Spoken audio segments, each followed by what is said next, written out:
आप कबीर साहब की वाणी में सृष्टि रचना को सुन रहे हैं और साथ में गरीबदास जी उसका प्रमाण दे रहे हैं कि मैंने भी आंखों देखा उस कबीर परमात्मा की रजात है।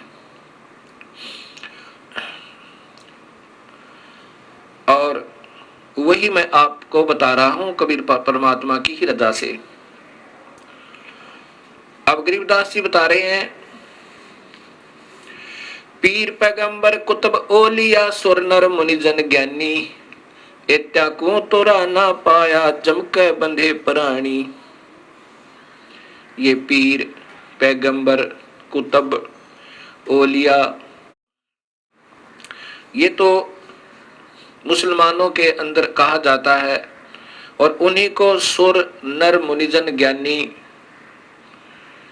ये हिंदू उन्हीं का नाम है हिंदी भाषा में, और वो अरबी के अंदर पीर पैगंबर कुतुब ओलिया और हिंदी में सुरनर मुनिजन ज्ञानी। एत्या को तो राना पाया जमके बंधे परानी। इनको तो प्रभु की भक्ति से यथार्थ प्राप्त नहीं हुई और ये इस जम यम अर्थात काल साधना में ही बंधे हुए हैं। अब अपनी समर्थता बताते हुए कबीर परमेश्वर कह रहे हैं, काल अकाल दोहों को मोसो महाकाल सिर मुंडू। इस काल और अकाल ये परब्रह्म अर्थात काल के दो अर्थ होते हैं। एक तो काल जो खाता है, एक अकाल जो नहीं खाता है। एक काल होता है दुर्भिक्ष, एक काल जिसका विनाश होने वाला हो और अकाल जिसका विनाश कभी ना हो। ये एक ही शब्द के कई अर्थ बनते हैं। काल अकाल दोहों को मोसो महाकाल सिर मुंडो, मैं तो तख्त हजूरी हुक्मी ही चोर खोज को ढूंढू। कबीर साहब कहते हैं, हम ब्रह्मा विष्णु महेश को बुरा नहीं बताते और इनके बस की बात नहीं बेचारों की। ये तो ये काल यही महाकाल रूप में अपने 21वें ब्रह्मांड में रहता है। इन और ये दूसरे रूप में हर ब्रह्मांड के अंदर ब्रह्मलोक में भी यही रहता है।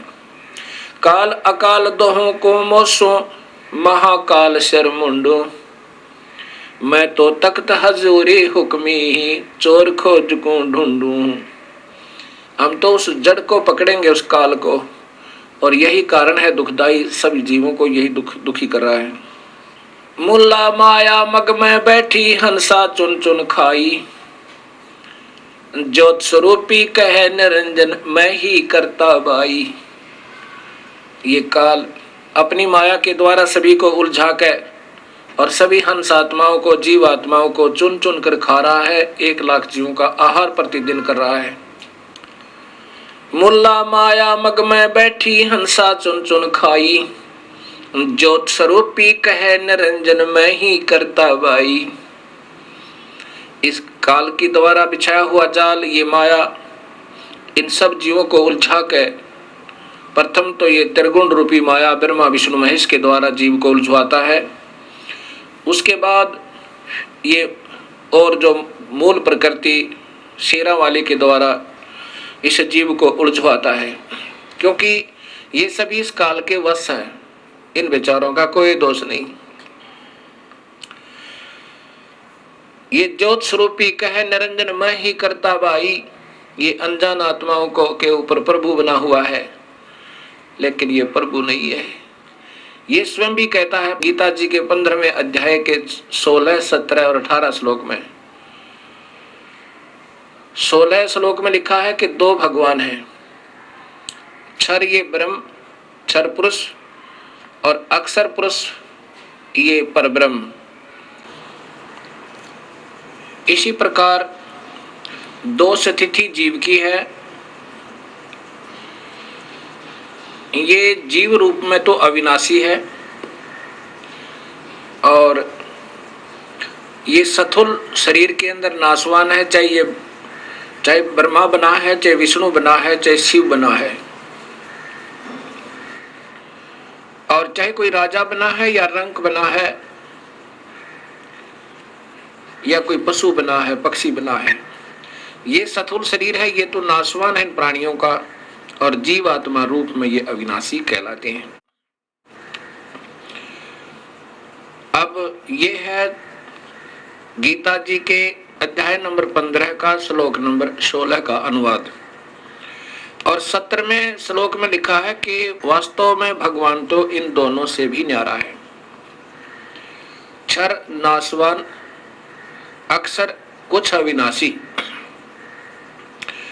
जैसे एक तो कप हो सफेद मिट्टी का बना हुआ, जिसको चीनी का कप कहते हैं, जिसे चाय पीते हैं, और दूसरा हो स्टील का। वो सफेद मिट्टी का बना हुआ कप तो बिल्कुल नाशवान है, शीघ्र ही विनाश को प्राप्त हो सकता है कभी भी। और स्टील लोहे का जो बना हुआ है इस्पात का कप, वो स्थायी समझो कुछ, उससे बहुत स्थायी। किससे? चीनी वाले कप तय, लेकिन वास्तव में भी वो स्थायी नहीं है, क्योंकि लोहे को जंग लगेगा और कभी आने वाले समय में, ठीक है काफी समय लग जाता, फिर भी वो विनाश को प्राप्त होगा, मिट्टी बन जाएगी। परंतु एक सोने का कप हो, अब सोने के कप का विनाश नहीं होता, सोने का अस्तित्व समाप्त नहीं होता, ना जंग लगता है, ना काई लगती है, ना वो नाशवान है। ऐसे ही तीन परमात्माओं का जिक्र गीता जी कर रही है और दो की सत्य है। और वही परमात्मा जो वास्तव में भगवान कोई और है, और वही अविनाशी परमेश्वर वास्तव में अविनाशी है, वही तीनों लोकों में प्रवेश करके सबका धारण और पोषण करता है। अब जैसे 15वें अध्याय के गीता जी के ही प्रथम और द्वितीय श्लोक में लिखा है कि उल्टा लटका हुआ ये वृक्ष है अर्जुन, इसकी ऊपर को जड़ है, नीचे को ये टहनियां हैं, तीनों गुण रूपी, रजगुण ब्रह्मा, सतगुण विष्णु, तमगुण शिव जी। और वही सबका पालन करता है, पालन पोषण करता है, जो मूल परमात्मा है, जो पूर्ण ब्रह्म है, जो वास्तव में अन्य भगवान है। ये एक संसार रूपी वृक्ष का उदाहरण समझो। ये ऊपर उल्टा लटका हुआ एक वृक्ष, जिसकी ऊपर को जड़ है, नीचे को ये शाखाएं और ये तना, मोटी डार आदि हैं। अब सबसे ऊपर ये वो परमात्मा है जो वास्तव में भगवान है, ये जानो। ये पूर्ण ब्रह्म, ये स्वयं कबीर देव है, कबीर परमेश्वर है। और इससे नीचे जो बाहर ये तना है, ये अक्षर पुरुष अर्थात परब्रह्म है। इससे आगे फिर ये टहनी जो मोटी डाल निकलती है, ये क्षर पुरुष अर्थात ये ब्रह्म, ये काल भगवान है। इससे फिर आगे ये तीन टहनियां बन गई, इसके पुत्र ब्रह्मा विष्णु शिव रूपी, ये इसकी शाखाएं हैं। अब ये ऐसे समझना है हमने सृष्टि रचना को, और यही गीता जी बता रही है।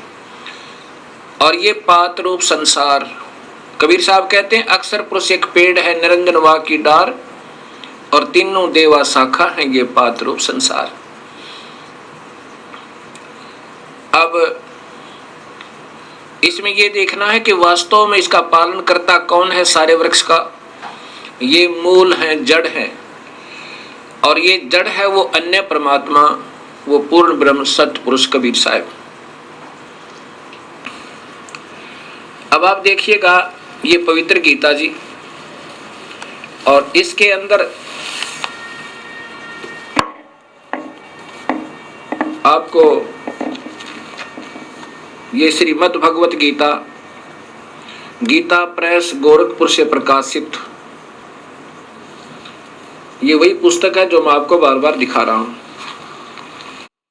ये है श्लोक नंबर अध्याय नंबर 15 के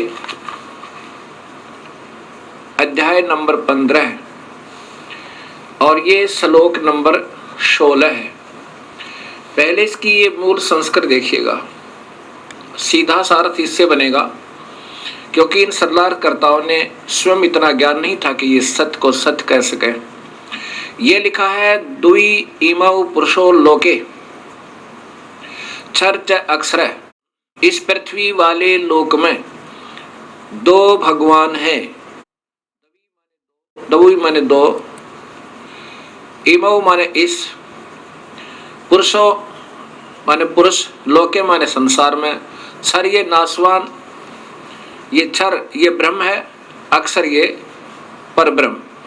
द्वि पुरुषो, अक्षर पुरुष क्षर पुरुष, इस पुरुष को यहाँ दोनों स्थान पर लगेगा। ये एवं माने इसी प्रकार, और इसी प्रकार च, और इसी प्रकार क्षर सर्वाणी भूतानि कटुष्ट अक्षर उच्यते।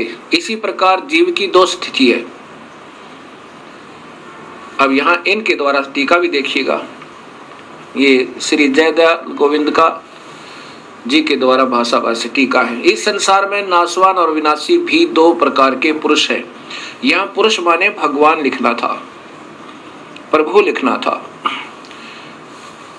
फिर इसी प्रकार सर्वाणी सब संपूर्ण प्राणियों के शरीर तो नाशवान है और जीवात्मा अविनाशी कहा है। अब ये तो क्षर और अक्षर की ज्ञान दिया। अब वास्तव में ये 17वां श्लोक बताता है, स्पष्ट लिखा है, उत्तम पुरुष है तो अन्य। वास्तव में उत्तम परमात्मा यानी इनसे भी श्रेष्ठ भगवान तो कोई और ही है, जिसको परमात्मा इति उदाहरते। इस पुरुष का अर्थ भी यही दे दिया कि वो पुरुष वो वास्तव में भगवान परमात्मा है, इस प्रकार कहा जाता है। और वही अवम ईश्वरम, वही अविनाशी परमेश्वर इन तीन त्रिलोक में, इन तीनों लोकों में भी प्रवेश करके, अविश्वय माने प्रवेश करके, विभर्ति माने सबका पालन पोषण करता है, वो अन्य भगवान। अब इन्होंने कैसे किया है ये भी देखिएगा।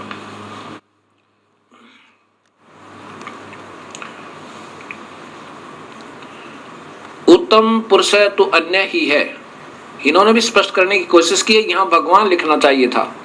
उत्तम भगवान तो कोई अन्य है, प्रभु तो कोई अन्य है, तो तीनों लोकों में प्रवेश करके सबका पोषण का धारण पोषण करता है, अविनाशी परमेश्वर परमात्मा, इस प्रकार कहा गया है। अब यहाँ सिद्ध कर दिया कि वही पुरुष यानी परमात्मा, उसी को परमात्मा भी कहते हैं, वही वास्तव में भगवान है। अब ये सिद्ध करना चाहता है दास ने कि गीता बता रही है कि परमात्मा कोई और है। ये स्वयं काल बोल रहा है गीता जी में, ये ब्रह्म बोल रहा है।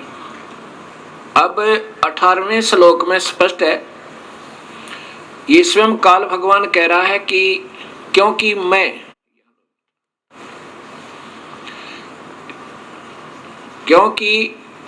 मैं नाशवान जड़ क्षेत्र से तो सर्वथा अतीत हूं और अविनाशी जीव आत्मा से भी उत्तम हूं, इसलिए लोक में और वेद में पुरुषोत्तम नाम से प्रसिद्ध हूं। क्या बताना चाहा है, यही मैं आपको बताना चाहता था। लोक वेद क्या है? सुना सुनाया ज्ञान लोक वेद कहलाता है। अब ये ब्रह्म भगवान क्षर पुरुष अर्थात काल भगवान स्वयं स्वीकार कर रहा है कि मुझे तो केवल इसलिए भगवान कहते हैं, पुरुषोत्तम कहते हैं कि मैं इस जीव आत्मा से जो मेरे अंतर्गत हैं, मेरे ब्रह्मांड में 21 ब्रह्मांडों में हैं, वो चाहे जीव रूप में है, जीवात्मा रूप में, चाहे वो स्थूल शरीर में देव हैं, महादेव हैं, चाहे ब्रह्मा विष्णु महेश हैं, चाहे राजा है, चाहे रंक है, ये जितने मेरे अंतर्गत प्राणी हैं, इनके ऊपर मैं प्रभु हूं, इनसे तगड़ा हूं, इसलिए मुझे पुरुषोत्तम कहते हैं। ये लोक वेद का अर्थ होता है कि सुने सुनाई कथाओं के आधार पर, जैसे किसी क्षेत्र में किसी की पूजा है, किसी क्षेत्र में किसी देव की पूजा है, कोई किसी प्रकार साधना कर रहा है, कोई किसी प्रकार साधना कर रहा है, इन साधनाओं को लोक वेद कहते हैं, जो शास्त्रों के विरुद्ध है, जिसका शास्त्रों में प्रमाण नहीं है, या ज्ञान है तो वेदों के आधार पर ज्ञान है। जैसा ऋषियों को ज्ञान हुआ कि ब्रह्म ही सर्वशक्तिमान है, उनकी अपनी सोच थी। वेद में ऐसा नहीं है, न गीता में ऐसा है। इन्होंने ही इस ब्रह्म को पूर्ण सर्वशक्तिमान मान के और लोक वेद बना दिए अपनी कथाओं के आधार पर। इसको सर्वस्वा सर्वशक्तिमान, जैसे ब्रह्मा विष्णु महेश को अजर अमर अजन्मा, इनके कोई माता पिता नहीं, ऐसा बना दिया। ये लोक वेद था, ये शास्त्र में प्रमाण नहीं था। शास्त्र को पढ़ा भी लेकिन ना समझने के कारण जो लोक वेद बन गया। ऐसे कहा कि मैं तो केवल लोक वेद के आधार पर पुरुषोत्तम कहलाता हूं, क्योंकि ऋषियों को पूर्ण ज्ञान नहीं हो पाया। वेद भी पढ़े और उसमें पूर्ण परमात्मा के महत्व जैसा ही इस ब्रह्म को जानकर इसकी ही साधना ओम नाम के जाप से करते रहे। तो यह स्पष्ट कह रहा है कि मैं इसलिए प्रभु माना जाता हूं, और जो मुझे ऐसे परमात्मा मान रहा है अपने ही ज्ञान से, वास्तव में उसको ज्ञान सही नहीं है, तो वो मुझे ही हमेशा भजता रहता है।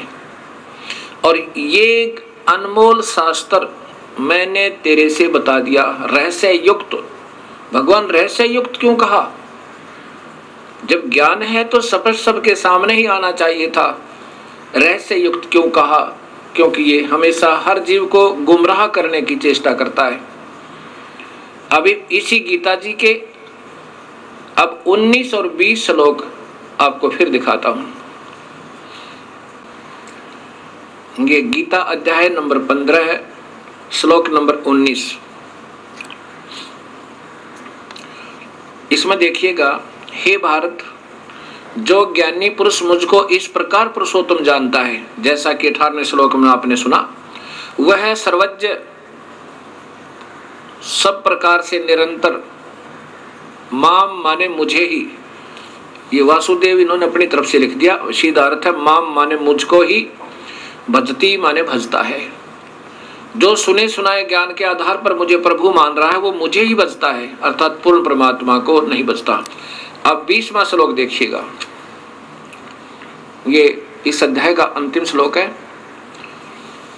हे निष्पाप अर्जुन, इस प्रकार यह अति रहस्य युक्त गोपनीय शास्त्र मेरे द्वारा कहा गया, इसको तत्व से जानकर ज्ञानवान और कृतार्थ हो जाता है। अब जो सच्चाई मैंने बता दी, ये काल भगवान कह रहा है। इस प्रकार जो सही समझ जाएगा कि मैं परमात्मा नहीं हूं और वास्तव में प्रभु कोई और है, ऐसे जो समझ जाता है ये गुप्त से गुप्त ज्ञान, रहस्य में ज्ञान को, तो वो फिर समझो पूर्ण ज्ञानी हो गया। और फिर वही अपने हिसाब से साधना करता है। अब इसी गीता जी के 15वें अध्याय का प्रथम और द्वितीय श्लोक ये स्पष्ट करता है कि उल्टा लटका हुआ वृक्ष, ये देखिएगा, यही पंचोदश अध्याय चल रहा है, 15वां अध्याय, ये ऊपर देखिएगा, अथ पंचदशो अध्याय, इसमें प्रथम और द्वितीय श्लोक में लिखा है, ऊर्ध्वम मूलम अधः शाखा अश्वत्थम प्राहु अयम छंदासी अस्य प्राणी प्रणानी यह तम वेद सह वेदवितः। ये उल्टा लटका हुआ, ऊर्ध्वमूलम माने ऊपर को जड़ वाला, अधः माने नीचे को शाखाएं वाला, ये मजबूत एक वृक्ष कहा है, संसार रूपी वृक्ष समझो। और छंदासी अस्य प्रणानी, अर्थात इसके वेद आदि भी इसी का गुणगान करते हैं। और उस तम माने उस अज्ञान अंधेरे में छुपे हुए उस परमेश्वर के, वेद माने ज्ञान को जो सही जान लेता, स वेदवित है, वेदवित वह वास्तव में ज्ञानी है। अब ये तो सीधा सा बना है, आगे देखिएगा श्लोक नंबर 2, श्लोक नंबर 2, इसमें लिखा कि इस वृक्ष की तीनों गुण प्रवदा, उस वृक्ष की, ये देखो ऊपर में, उस संसार वृक्ष की तीनों गुण रूप, रजगुण ब्रह्मा, सतगुण विष्णु, तमगुण शिव जी। ये तो वैसे इन्होंने अपने तुक मारा है। तीनों गुण रूपी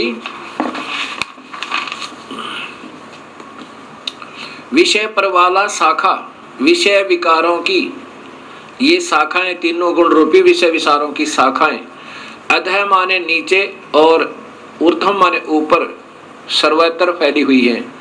मनुष्य लोक में भी, और ये मनुष्य लोक में कर्मानुबंधनी मूलानी, ये मूल कारण है, जड़े हैं ये वास्तव में कर्मों को में बंधन की तीनों गुण। मूलानी नीचे और ऊपर सभी लोकों में व्याप्त हैं। अब क्या हुआ कि ये तीन गुण रूपी सतगुण विष्णु और तमगुण शिवजी रूपी ये तीनों शाखाएं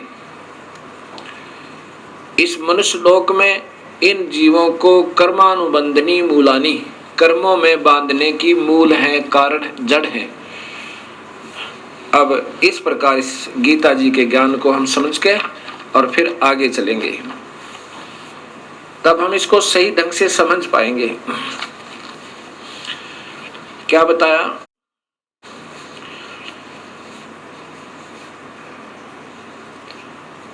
मुल्ला माया मग में बैठी हंसा चुन चुन खाई, ये ज्योत स्वरूपी भया निरंजन, कह निरंजन मैं ही करता वाई।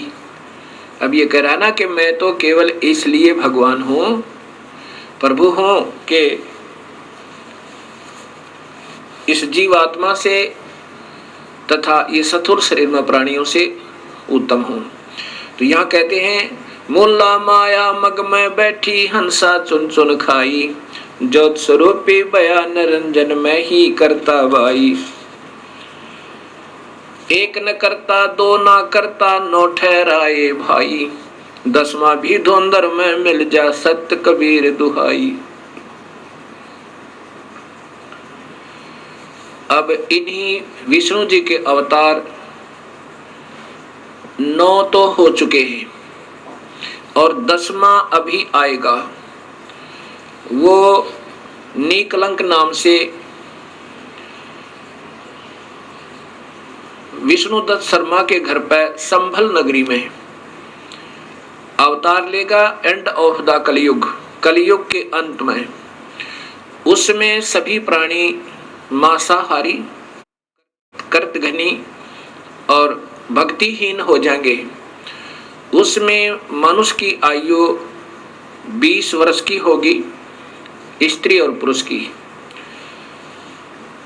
जिसमें से 5 खंड होंगे। खंड का मतलब है कि 5 वर्ष, जैसे आजकल 100 वर्ष की आयु मानते हैं, तो 75 में 80 में आम व्यक्ति की मृत्यु हो जाती है। ऐसे उस समय 20 वर्ष की आयु होगी और 15 वर्ष में आम व्यक्ति मर जाया करेगा, यानी प्राण त्याग जाया करेगा।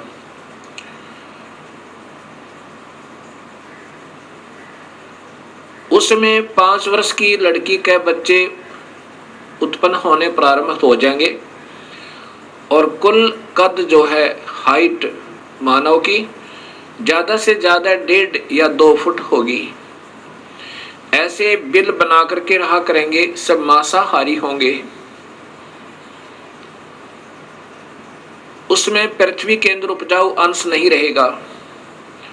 उन कृतघ्नी प्राणियों को समाप्त करने के लिए ये काल अपना ही कोई वहां गण, जैसे 10वां अवतार कौन आएगा?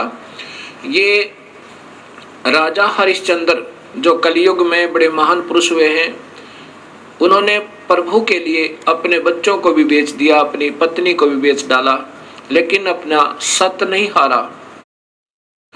इस प्रकार अब वो उस समय की हुई अच्छी साधना के आधार पर स्वर्ग में है और फिर स्वर्ग भोग के उसी को फिर ये 10वां अवतार बना के ये काल भेजेगा, फिर उसके कर्म बिगड़वा देगा।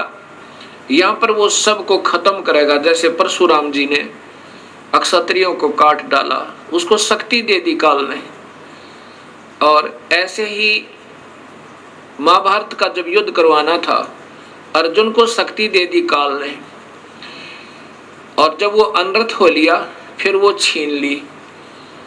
और फिर वो अर्जुन बिल्लों ने पीटा और वो गांडीव धनुष नहीं चला उससे, तब वो स्वयं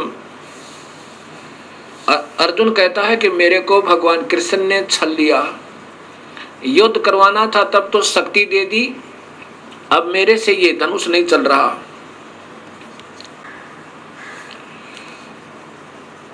अर्जुन कहता है कि बड़ा छलिया है, लेकिन कबीर साहब कहते हैं कि भगवान कृष्ण छलिया नहीं है, वो नहीं चाहते ऐसा जुल्म करवाना। ये तो सब खेल काल खेल रहा है और ये ब्रह्मा विष्णु महेश और इन्हीं के अवतार बना के वो काल इन सबको नचा रहा है। उसके पास रिमोट कंट्रोल है सबका, ये तो खिलौने हैं उस काल के सामने। वो 1000 भुजा का है वो काल भगवान ब्रह्म, और ये ब्रह्मा विष्णु महेश केवल 4 भुजा के, और ये इनकी माँ जो है अष्टंगी शेरा वाली दुर्गा, ये 8 भुजा की।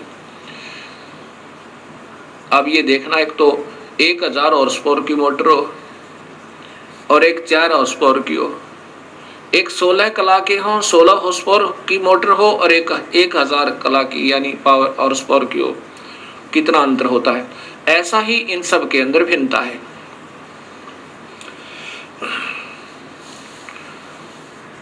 तो इस प्रकार ये काल सभी को नचा रहा है, और वो 10वां जो अवतार आएगा राजा हरिश्चंद्र, यहाँ इन सब कर्तघनी प्राणियों को मार डालेगा, और वहां जितनी हत्या वो करेगा उसके पाप कर्मों को उसकी ही अकाउंट में लिख दिया जाएगा। और जब ये अवतार यहाँ अपना 10वां पूरा कार्य करके चला जाएगा या उछल कूद के, फिर इसको नरक में ठोका जाएगा जब इसके पुण्य अक्षीण हो जाएंगे। ऐसे ये काल सबको धोखा देके अस्थायी सुख दिखा के इन सबको नचा रहा है, ऐसा कबीर परमेश्वर बताना चाहते हैं। 88 दीप मुनीश्वर बंदे मुल्ला डोरी, इस काल की ही माया के अंदर फंसे हुए हैं। कौन कौन? 88,000 ऋषि और 33 करोड़ देवता, 9 नाथ 84 सिद्ध, और ये ब्रह्मा विष्णु महेश जैसी पुण्यात्मा भी ये काल की ही डोर के बंधे हुए हैं, इनसे बाहर नहीं है। 88 दीप मुनीश्वर बंदे मुल्ला डोरी, इतम जमका तलबाना चलियो पुरुष किशोरी। इन इतनों में तो 21 ब्रह्मांड में तो काल ही का तलवाना अर्थात हुक्म चलता है। मुल्ला का तो माथा दागू सत की मोर करूंगा, पुरुष दीप को हंस ले जाऊं दरा न रोकने दूंगा।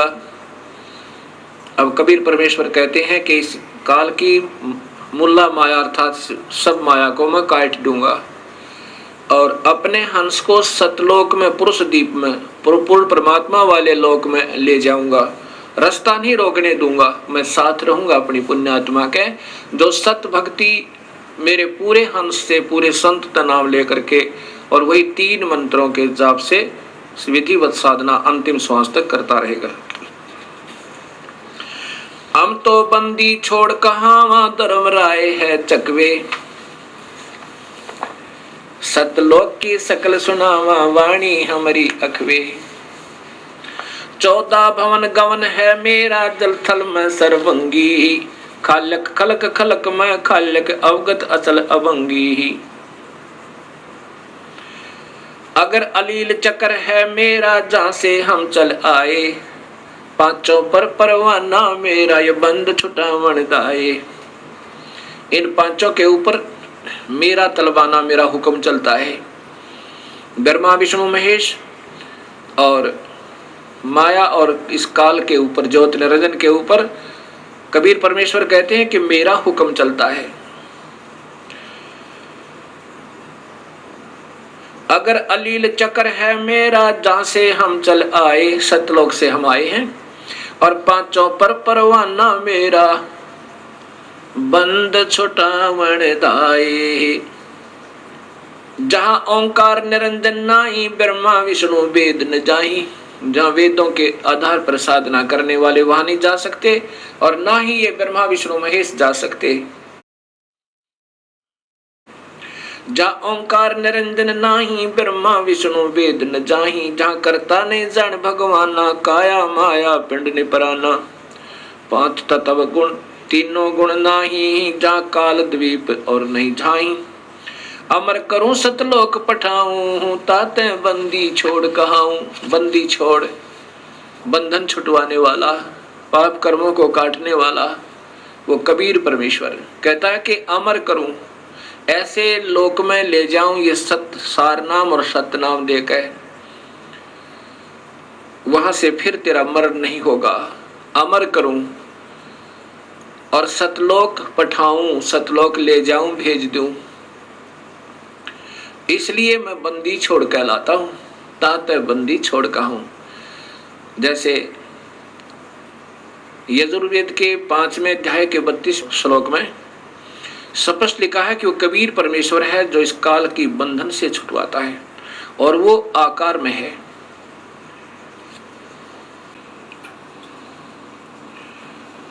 अब कबीर साहब कह रहे हैं कि अमर करूं सतलोक पठाऊं, ताते बंदी छोड़ कहाऊं। बंदी छोड़ का अर्थ होता है बंधन से छुटवाने वाला, काल की कारागार से छुटवाने वाला। अब ऋग्वेद आपको बताएगा कि वो बंदी छोड़ कौन है, ये आपके यजुर्वेद बताएगा। ये यजुर्वेद आपको दिखाते हैं।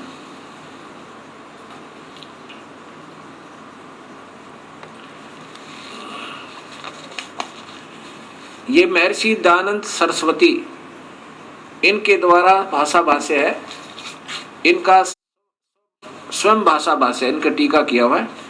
और ये श्लोक नंबर 32वां अध्याय नंबर 5 का श्लोक नंबर 32 आप देखिएगा। गिरा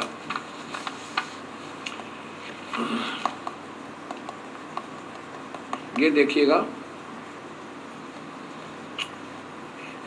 ये है श्लोक नंबर 32 अध्याय नंबर 5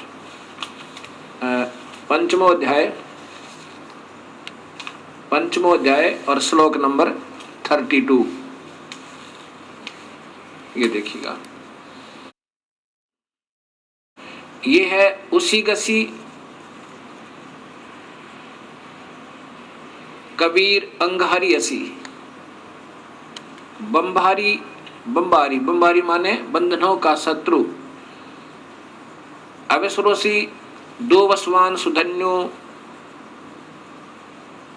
रसी मार्जालिय सम्राट असी कृषाणु प्रसिद्धो असी पवमानो नभोसी प्रतका मृष्टासी हवसूदन है रत धामा असी सवर ज्योति। अब इन्हीं के द्वारा, महर्षि जी के द्वारा ही इनके शब्दों में सुनिए पहले तो।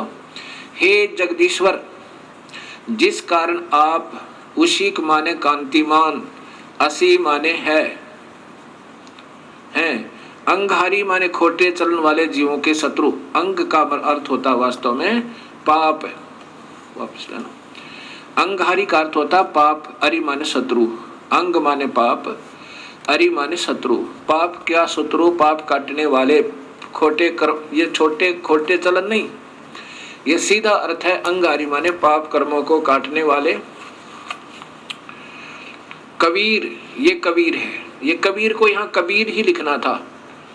कबीर असी माने है, वो पाप काटने वाला कबीर है। आगे देखिए, फिर स्वयं स्वीकार करते हैं बंबारी, बंधनों का शत्रु, बंधनों के शत्रु, वह तारादि तंतुओं के विस्तार करने वाले।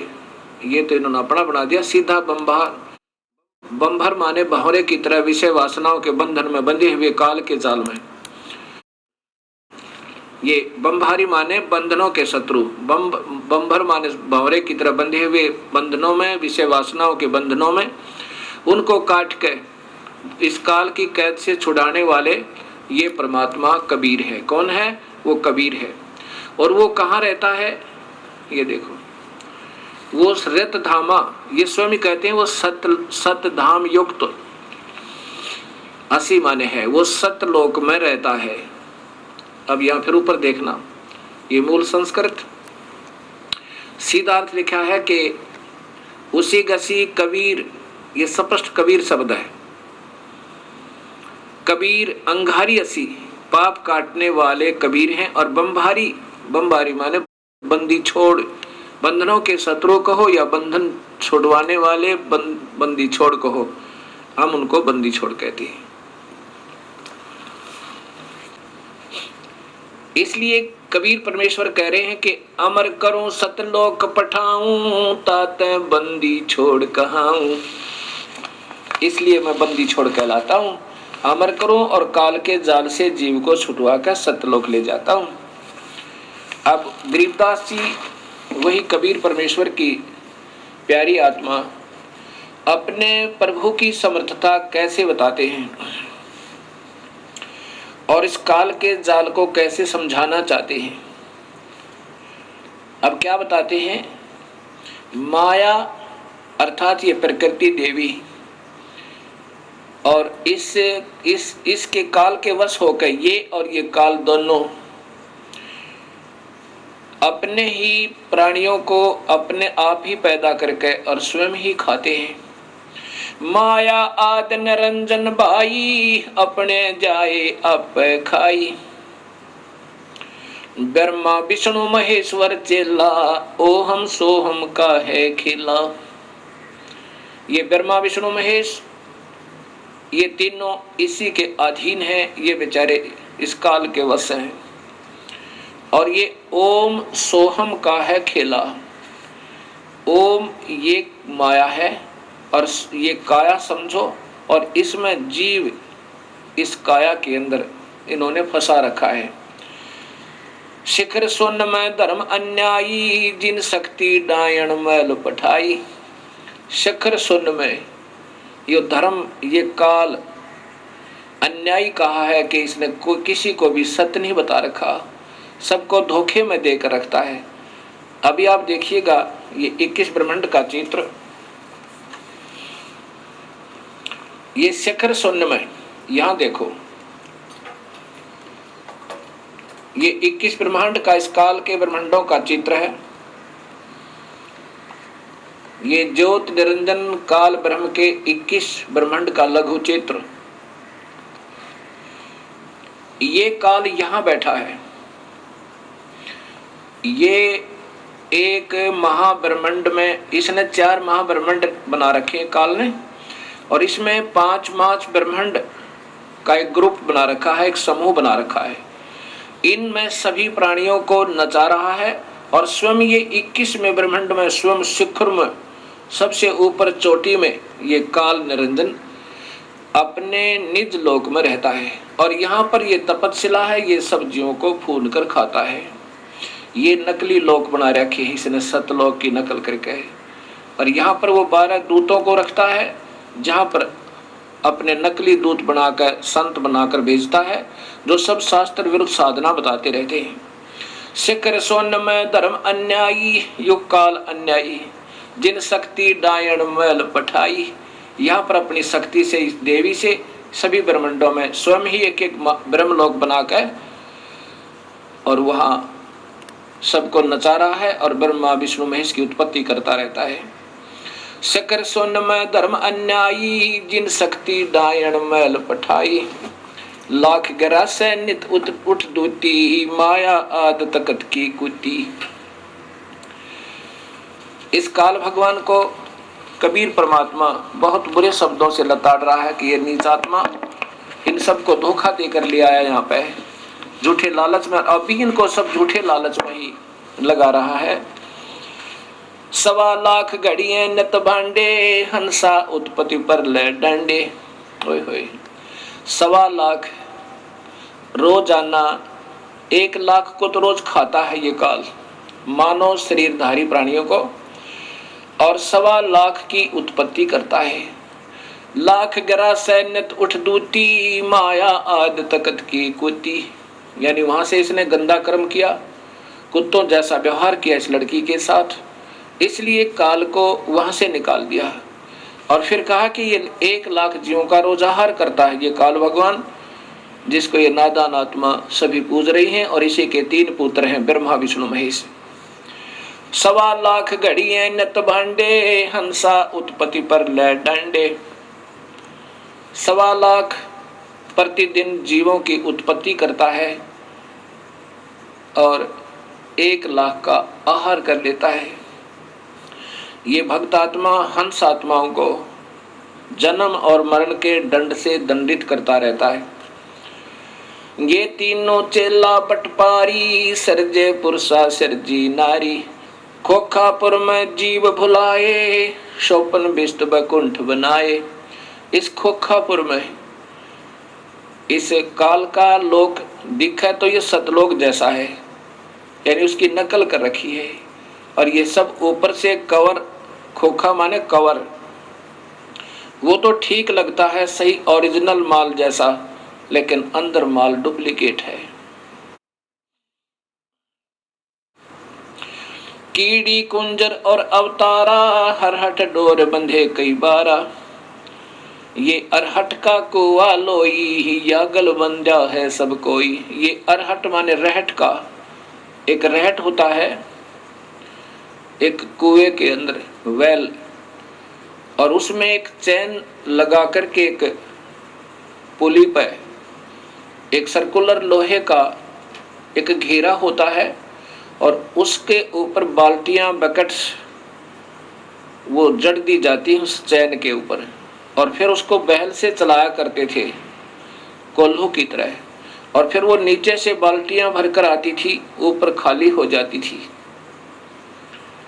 फिर नीचे से भरकर आती थी, ऊपर खाली हो जाती थी। ऐसे ही ये भक्त आत्मा नीचे अपने पुण्य और पाप इकट्ठे करते हैं, ऊपर स्वर्ग के अंदर जाकर के उनको स्वर्ग और नरक में उन दोनों को खाली करके फिर 84 लाख जोनियों के कष्ट को फिर उठाते रहते हैं।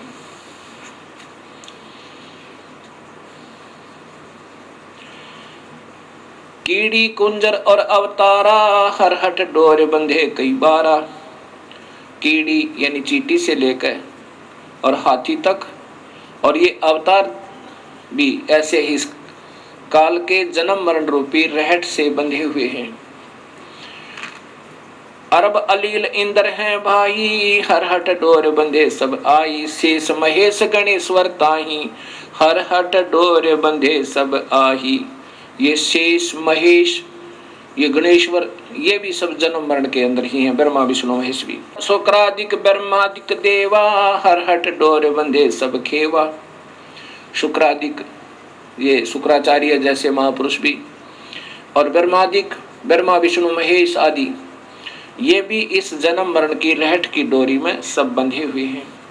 कोटिक करता फिरता देखा, हरहट डोर कहूँ सुन लेखा। ये चतुर्भुजी भगवान कहाँ में, हरहट डोर बंधे सब आवे। ये चतुर्भुजी भगवान कहाँ में, ये 4 भुजा के भगवान ब्रह्मा विष्णु महेश कहलाते हैं। ये भी इस जन्म मरण के चक्कर रूपी रहट की डोरी से बंधे हुए हैं।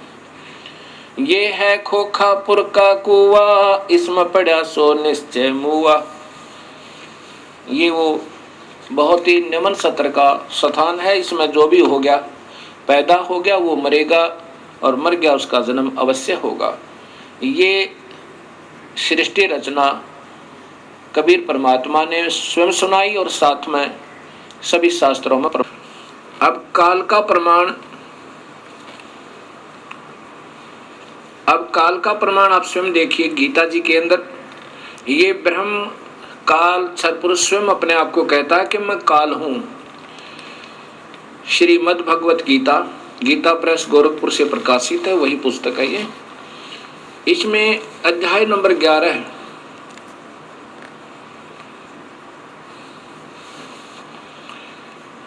के श्लोक नंबर 31 में, ये 32 है और 31 में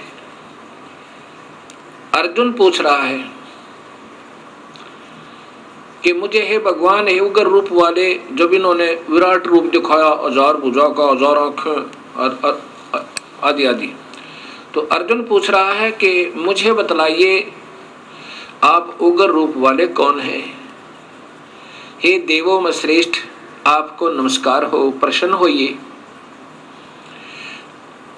आज हम आद्यम का अर्थ होता है यम माने आदि माने पुराना, यम माने काल, हे वास्तव में काल रूप, इन्होंने आदि पुरुष लिखा है।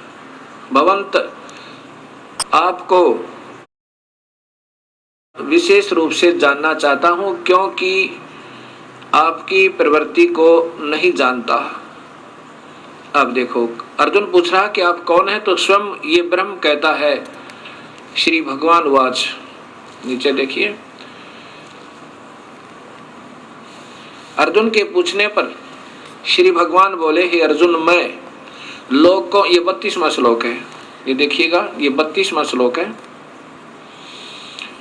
लोगों का नाश करने वाला बढ़ा हुआ काल हूं। ये तो बढ़ा चढ़ा के लिखते हैं, काल है, महाकाल लिख दिया, मैं काल हूं, इसमें इन लोगों को नष्ट करने के लिए प्रवृत्त हुआ हूं। हे ये जो प्रतिपक्ष की सेना में स्थित योद्धा लोग हैं, ये तेरे मारे बिना भी,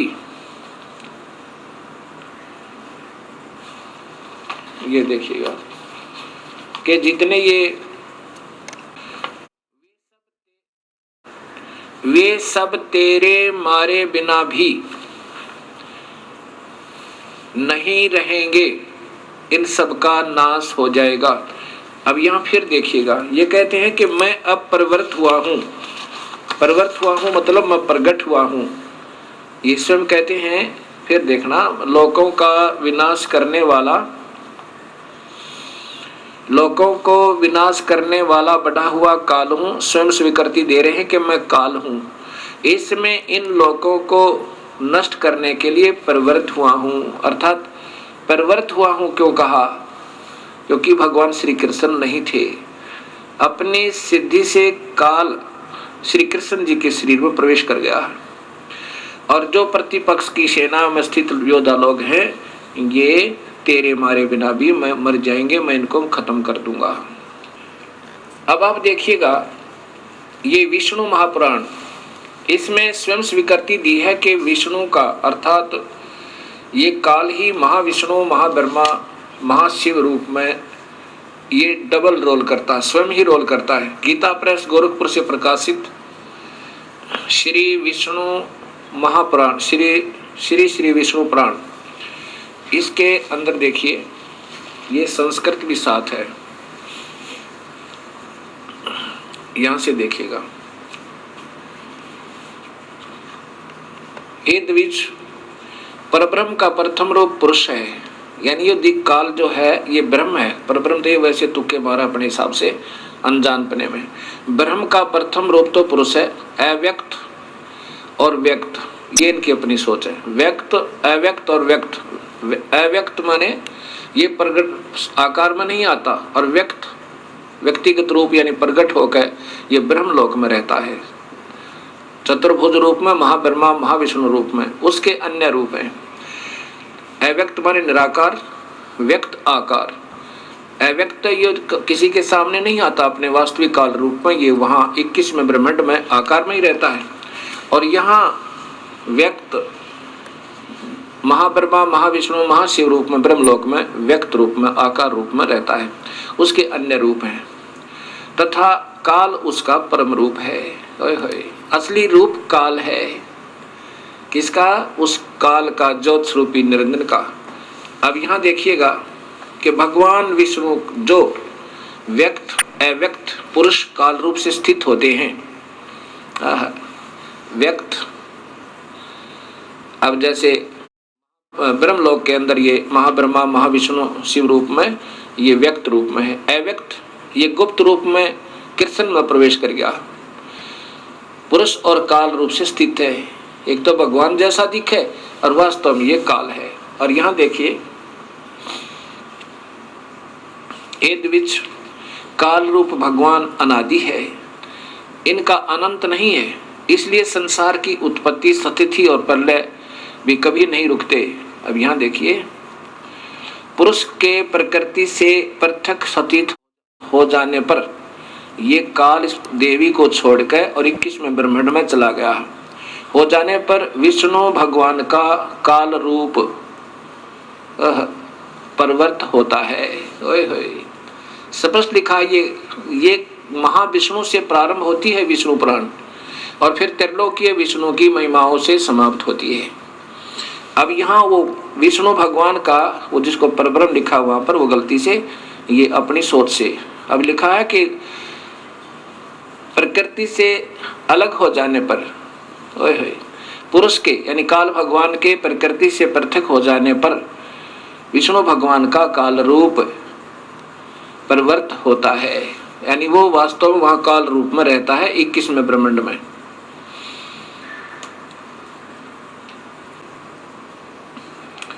अब ये सामने देखिएगा एक ब्रह्मांड अंड का लघु चित्र। इसमें ये 7 लोक हैं नीचे के, ये पाताल लोक, ये अन्य लोक हैं, उतल, अवतल, रसतल, तुतल, वितल, अतल, और ये है पृथ्वी जिस पर हम बैठे हैं। और ये इधर देखिएगा, ये इंद्र लोक है, ये स्वर्ग और नरक लोक है, ये धर्मराय का लोक है जहाँ पर सब प्राणियों का लेखा जोखा होता है, जो यहाँ का एक न्यायाधीश नियुक्त किया गया है काल भगवान के द्वारा। ये काल भगवान के तीसरे पुत्र शिव जी हैं, ये शिवलोक है। और ये प्रथम पुत्र ब्रह्मा है, ब्रह्मा लोक में, और ये विष्णु जी का लोक है, ये सेकंड पुत्र ब्रह्मा काल का। और ये काल यहाँ रहता है व्यक्त रूप में, महाब्रह्मा, महाविष्णु, महाशिव रूप में, और ये प्रकृति देवी का अलग से लोक भी है, और फिर इसको यहाँ भी अपने साथ अपनी पुत्री रूप में रखता है। जब ये इनसे अलग हो जाता है, और यहाँ पर ये एक मानसरोवर भी है, और ये कबीर परमात्मा भी हर ब्रह्मांड में अपना अन्य रूप बना के, और इनका सतगुरु का भी एक स्थान यहाँ पर हर ब्रह्मांड में है।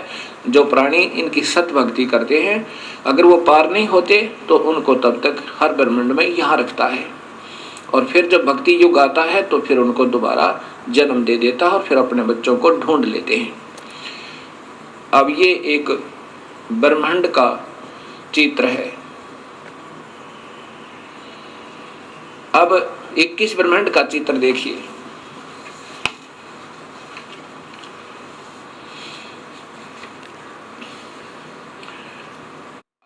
ये देखिए पूरा का पूरा। अब क्या कहा विष्णु पुराण में कि जब ये प्रकृति से भिन्न हो जाता है, हर ब्रह्मांड में अपने उत्पत्ति करके, ये एक ब्रह्मांड है, ये 5 महाब्रह्मांड का ग्रुप है, 5 ब्रह्मांड का, और एक महाब्रह्मांड बनाया हुआ इस काल ने। इस एक एक ब्रह्मांड में अपनी पत्नी के साथ रहकर एक एक ब्रह्मा, एक विष्णु, एक शिव की उत्पत्ति करके एक ब्रह्मांड की शुरुआत कर देता है। फिर इनसे भी अलग हो जाता है, फिर इनके साथ नहीं रहता, वो काल यहाँ रहता है। देखो कितना स्पष्ट किया है कि वो फिर काल रूप हो जाता है इस 21वें ब्रह्मांड में। तो यहाँ गरीबदास जी कहते हैं, शिखर सुन मधुरम अन्यायी, जिन शक्ति डायन मैल बैठाई। इसको छोड़ के प्रकृति से ये दबाव से काम लेता, जबरदस्ती बाई फोर्स। ऐसे ही सभी तीनों पुत्रों को रजगुण, सतगुण, तमगुण बनवा दिया। अब ये बेचारे क्या करें, जैसे मिर्च बन गई तो मिर्च का स्वभाव तो रहेगा ही, उसका क्या दोष बेचारी का। अब यहाँ देखिएगा कि आपको ऋग्वेद दिखाऊंगा, उसमें लिखा कि इस काल ने इन सभी 21 ब्रह्मांडों को ऐसे गोल आकार, वृत्ताकार में सबको घेर कर, और उससे भी बाहर बैठा है, इनसे भी बाहर बैठा है, यहाँ बैठा है। अतितिष्ठन्त, इनसे भी बाहर है, वृत्ताकार में, गोलाकार में रोक के। अब ऋग्वेद दिखाता हूं सृष्टि रचना में। अब देखिएगा ये ऋग्वेद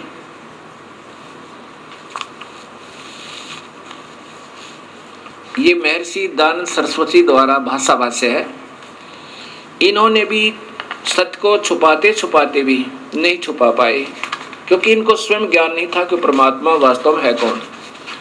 अब ये देखिएगा ऋग्वेद मंडल नंबर 10 और सूक्त नंबर 90, इसमें देखना संस्कृत स्पष्ट बता रही है, यहाँ देखिए, सहस्रा शीर्षा, सहस्रा अक्षा अक्षय, सहस्र पात है, स भूमि विश्वस्तो वृत्वा, ये देखना वृत्वा, अति तिष्ठन्त 10 उंगलम, पुरुष है परमेश्वर, ये काल भगवान, पुरुष माने काल भगवान, क्योंकि अब सहस्रा शीर्षा संसार के सिरों वाला, सहस्रा संसार के नहीं 1000 सिर वाला, जैसे गीता में लिखा है, हे सहस्रा बाहु सहस्रा अक्ष वाले, सहस्रा अक्षय और हजारों आंखों वाला, इन्होंने संसार की आंखों वाला लिखा है, जबकि सहस्र माने 1000 होता है, 1000 पात है, 1000 पैरों वाला, सहस्रा पात। अब मैं जो बताना चाहता हूँ कि ये क्या लिखा है, स माने वह भूमि, इस भूमि वाले पृथ्वी वाले लोकों में प्रकृति को विश्वता माने सब और से वृत्वा, ये वृत्वा माने गोल आकार में घेर के 10 उंगलम, इन्होंने 10 इंद्रियों लिखा नहीं, 10 उंगल माने इन 10 इनसे बाहर, यानी अपने पूरे काबू में करना, 10 उंगलम में माने पूरे काबू में करके, अति तिष्ठत यानी इनसे भी बाहर बैठा है। अब ये संस्कार दिखाई आपको, अब ये दास बताएगा वास्तव में इनका क्या सरलास बनता है। और फिर आगे इन्होंने किया है, इन्होंने की भाषा में सुनिए पहले। अब दूसरा श्लोक, जो उत्पन्न हो चुका है और जो भविष्य में उत्पन्न होगा, होने वाला है, और जो वर्तमान में है, वह सब पुरुष ही है, और अमृता मोक्ष का स्वामी है, जो प्रकृति से बढ़ता है उसका भी स्वामी है। अब देखो, ये परब्रह्म की महिमा है, वो ब्रह्म की महिमा थी। अब आगे देखिएगा, इन्होंने गोलमोल कर दिया। आगे देखो, एतावान, इतनी ही इस पुरुष की जगत आदि विभूति है। स्पष्ट लिखा है कि एतावान, इतनी ही इस पुरुष की महिमा अर्थात जगत आदि विभूति हैं, और पुरुष वह परमेश्वर तो, यानी इस भगवान 1000 भुजा वाले थे तो वह परमेश्वर तो स्वयं लिख रहे हैं, इससे भी बड़ा है। देखो महर्षि दयानंद स्वयं 2 भगवान तो आप ही स्वीकार कर रहे हैं कि वो वास्तव में परमात्मा, पहले तो 1000 भुजा वाला भगवान, अब कहते हैं ये तो इतनी ही महिमा है उस भगवान की तो, लेकिन वो परमात्मा वह परमेश्वर अर्थात दूसरा कोई भगवान है, वो इससे भी बड़ा है। हे मालिक, 2 भगवान स्वयं स्वीकार करते हैं और स्वयं कहते हैं भगवान है ही नहीं, निराकार है, एक ही प्रभु है, विश्वा समस्त भूत जात, इसका एक पैर है, एक पैर है, पाद है, इसके 3 पाद, ज्ञान प्रकाश दिदिनी दिवी है, ये अमृतम अविनाशी है। अब ये ऋग्वेद मंडल नंबर 10 और सूक्त नंबर 90 स्वयं महर्षि दयानंद सरस्वती जी द्वारा भाषा भाष्य अर्थात इसका सरलार्थ है। और ये स्वयं ही प्रथम श्लोक में स्वीकार करते हैं कि परमेश्वर संसार के सिर वाला, सहस्रा शीर्षा, 1000 सिर वाला, 1000 भुजा वाला, 1000 आंखों वाला, ये काल भगवान है।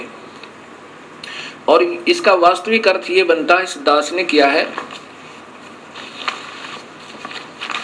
कि पुरुष विराट रूप काल भगवान अर्थात क्षर पुरुष, 1 सहस्रा शीर्षा, 1000 सिर वाला, 1000 आंखों वाला, 1000 पैरों वाला, वह काल भूमि मन पृथ्वी वाले 21 ब्रह्मांडों को विश्वस्ता माने सब औरतें, विश्वस्ता माने सब और से जबरदस्ती घेर के, विश्वस्ता 10 उंगलम माने बिल्कुल पूर्ण काबू करना, यानी 10 उंगलों के बीच में रख लेना, उसको पकड़ लेना, जकड़ लेना, 10 उंगलम का अर्थ ये है, पूर्ण रूप से घेर के,